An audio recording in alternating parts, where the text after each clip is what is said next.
Hi everybody. So we officially have permission to go into the new Willie store, and we're going to start that process pretty soon. So I've been saying for about the last 10 videos, this is one of the last videos, and I'll say it again, this is one of the last videos from this location, but the new location is looking mighty fine. And it's a really cute little neighborhood, by the way, there. So when I first moved to town here some 35, 36 years ago, wow. I'd have friends come up for the first few years, and we'd always go out to see Jackknife and the Sharps. And it was just a thing, it was just such this killer three-piece band, Jackknife and the Sharps. And Rick Hollister, I love you, buddy.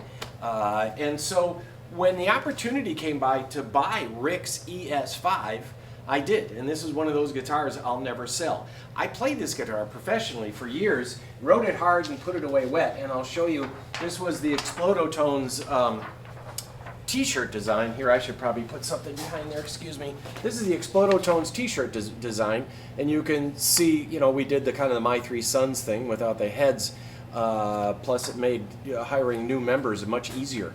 So that was me over here with this ES-5, which I played for years on stage. And I love hollow bodies because they feed back a little bit, and I love Bigsby's for the reason that you can control the feedback on it. And here.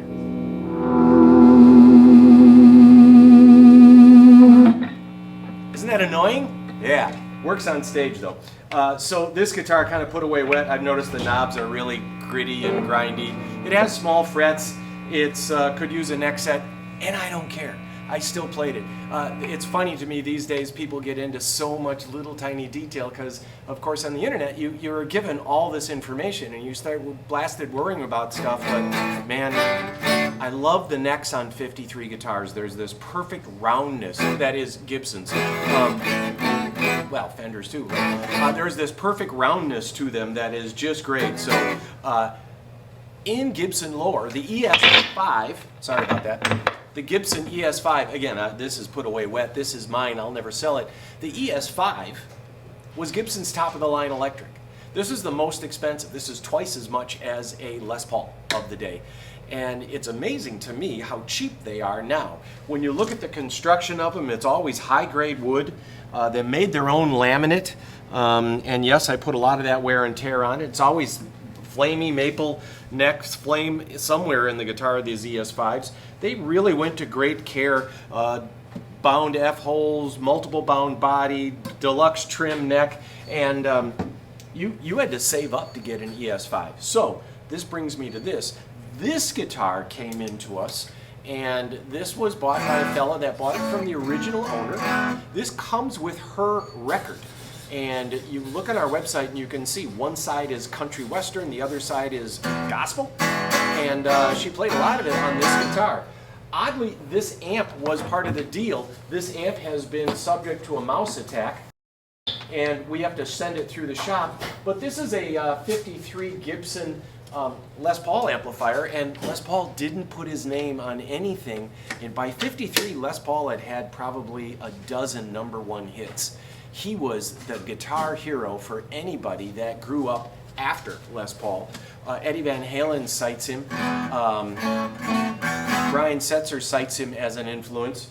And this is the amp, the Les Paul amp that you bought because you wanted the professional grade amplifier with the professional grade guitar. The guitar, however, is near mint shape. And again, you look at this, when you got a natural finish guitar, you did that, you were paying 10% extra to get the natural finish because they had to go pick wood that didn't have any mineral streaks or, you know, what naturally a tree grows and has knots, mineral streaks, sap. It's really hard to find good, clean wood like this. This guitar is all straight and again has that really nice, it's kind of big, it's not too big. You have a master tone control on this. And then you have a pickup volume control for each pickup. So I can turn on just the bridge pickup.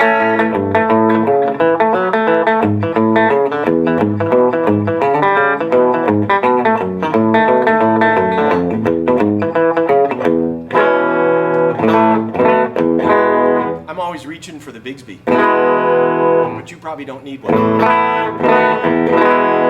Middle pickup on with that. Nice half-phase sound.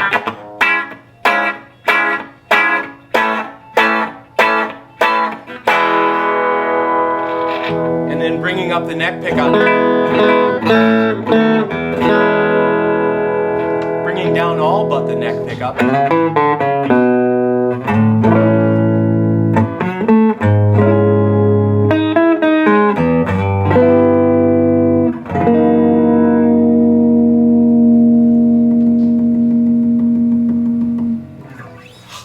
Love it. So, this is something you just don't see. There's probably about 40 or 50 of these made a year. It was really, really expensive.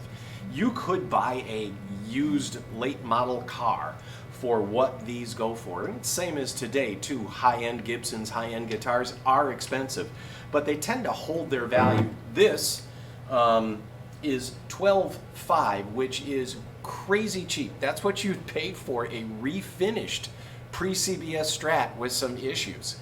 $12,500 is nuts cheap for this, for what it is.